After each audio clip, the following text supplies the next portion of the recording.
Hi guys, today I'm coming to you with a video of how to get your kids to sleep through the night. But before I start, I just want to say that this is what's worked for me and this is how I got my son to sleep through the night. There's 4 points on how I got my son to sleep through the night. Number 1, routine. So routine is very important if you want your child to go to sleep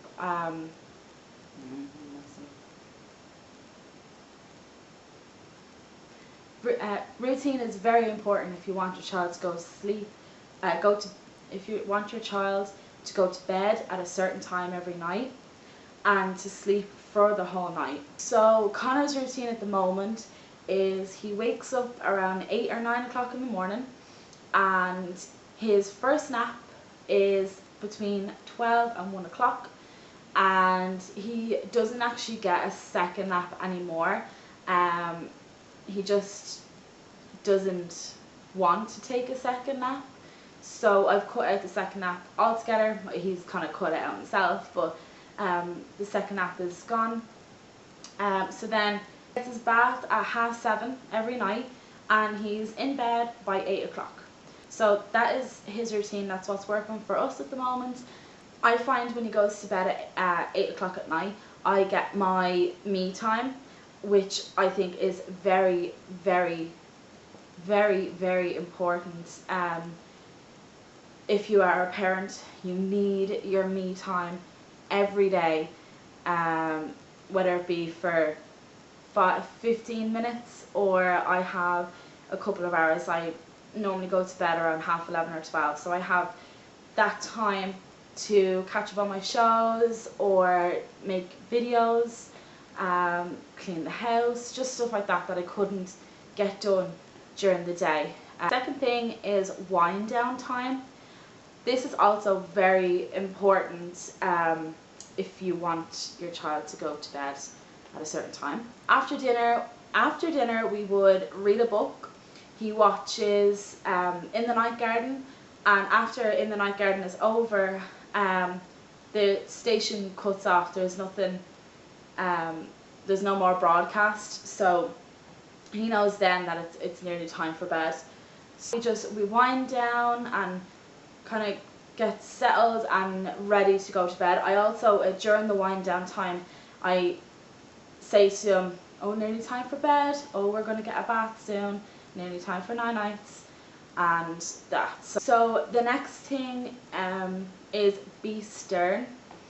And this is probably going to be quite controversial because it's a controversial topic, and I think I said in my controversial tag that I wouldn't be doing this method, but as your child gets older and situations change, schedules change and stuff like that, sometimes you do end up doing the things that you swore you would never do.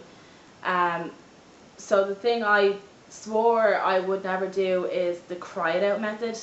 At first I didn't see any point in it. I thought it was cruel and it wasn't going to get you anywhere, until it got to the fact where Connor was not going to bed until 12 o'clock at night, and even then it was very hard to get him to go to sleep. He was wired, so he was wired. He would sleep in my bed with me, and that resulted in me not getting any sleep and being cranky, and because I was tired, he was tired, we were both, it was just horrible. So I found that the cry it out method worked best for me. So one day I just said, right, that's it, I'm starting from scratch and doing something completely different, and I'm just going to see how I get on. So that day I did everything I just said. We had wind down time, he had a bath, and I put him into his cot with his bottle and left the room.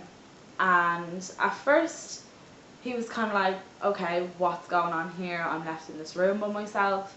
And at the start I would stand outside the door just to make sure that he was okay, and I soon found, once he started crying after me then, I found that standing outside the door and listening was probably the worst thing that I could have done. I just, it drove me crazy, and for me to be standing there listening to him crying after me, and it eventually got the better of me and my whole thing was ruined. So I started again and I said I need to be stern, I need to really work this out because it wasn't doing us, both of us, any good. So instead of standing outside of his door, I went downstairs. I could still hear him and hear that he's okay, but I wasn't outside the door focusing on him crying. So I came downstairs and I'd done some chores and stuff like that, and soon enough, within, I want to say 3 or 4 days, he just goes to bed now. Within 3 or 4 days, he just went to bed. He knew it was bedtime and he just went to bed.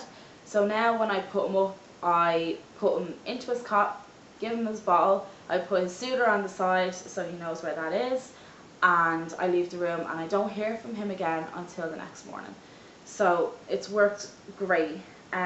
It's very difficult to listen to your child cry after you, but if you keep firm and keep going, it will get a lot better. The first couple of nights are the toughest, but it will get a lot better. So the next and the last thing that I want to talk about is settling back down. So sometimes he does wake up during the night.